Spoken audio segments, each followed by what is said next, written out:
Hello guys, welcome back to Montreal Beer Reviews. Coming back with another big beer review. Before I start the actual review, I want to say a few things about the review I filmed and it was intended to be before this one. It's a really interesting beer. It was a single hop double IPA called La Vache Aramis, which is a new hop variety, quite interesting. But unfortunately I accidentally deleted the second part of the video, I think on my camera even, and that's essentially the most significant part of the review, because that's where I actually taste the beer and give you my initial impressions. So I was really sad to see that one disappear. I'm not sure if I'm going to be able to re-review this beer because it's a limited edition beer, but either way, if you see this in Quebec, or if you're in the western parts of Canada, I'm pretty sure they still sell it in Alberta, so it's a really good beer. I recommend it. Okay, so the beer for tonight is a German doppelbock, but this one's actually quite a monster of a doppelbock. It's a 9% ABV beer, and it's called Kaltenberg Ritterbock, which means the KnightBock, because as you can see on the label, this beer goes hand in hand with the Bavarian night tournament traditions. And if I remember correctly, I was about 4 or 5. Me and my parents went to Germany and we visited the town of Kaltenberg, which is a castle actually, and we saw the whole show. It was really impressive. So this is the brewery which also makes the whole Konig-Ludwig line of beers. I think that's the name of the brewery. I had a few beers from them. I've only reviewed I think one. Don't really know much about this beer. The description on the back is all in German and I couldn't find out much on it on internet. But the moment I saw it at the shop in Bavaria, I decided to give it a go, because it's a small bottle but it looks quite nice and I like the label.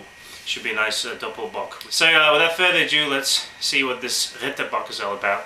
While I pour the beer out, I've got to say that doppelbocks are not the most kind of complex beers out there, but they're usually, at least for me, they're usually really tasty.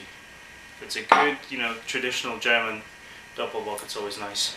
It looks like, it looks like a cherry lambic or something. It's that deep ruby color and loads of small bubbles. Fairly clear. I wouldn't call it entirely see-through, but very nice kind of caramel, light caramel colored head.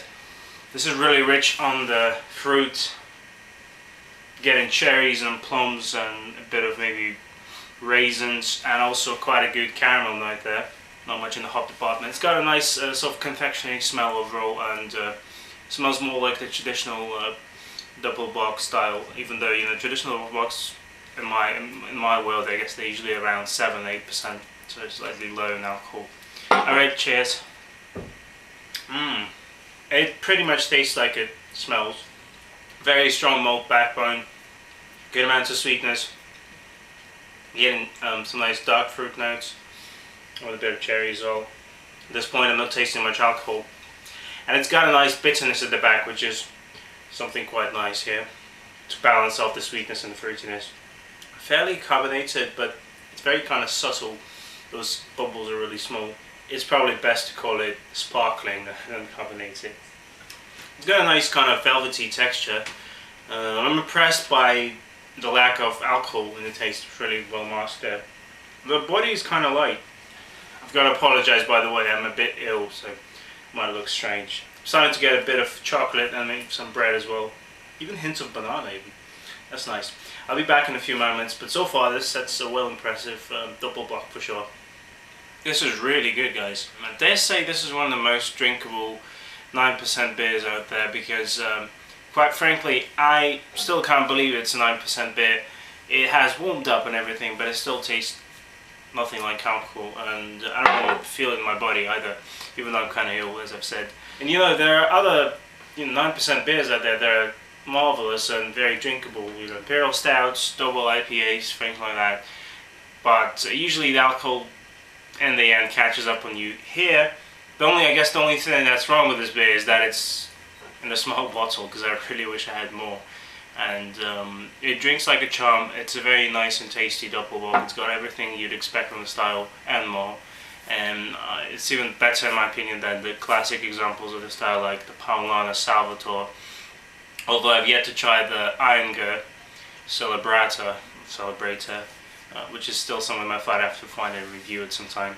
Really nice balance between the sweet, roasted caramel flavors and the nice kind of dark fruit notes and cherries and slight bitterness at the back. Really nice beer, really drinks well, really tasty. I tend to grade beers on the style more than just, you know, on a general scale of beers I've had and how much I like them. Because, you know, I think it's unfair to, you know, rate a classic Pilsner side by side with a double IPA or something. So in the world of doppelbocks, in my world, this will get a 9 out of 10. So really, really good example of the style, pretty much flawless. So 9 out of 10 for a Ritterbock from Kaltenberg and Konig-Ludwig. I suppose the beer is even better than the label, which is amazing to begin with. So that's it, guys. Stick to good beer. See you in the next review. Please add me on Facebook. My page is just search for DM's Montreal Beer Reviews. Thanks for watching. See you next time. Bye.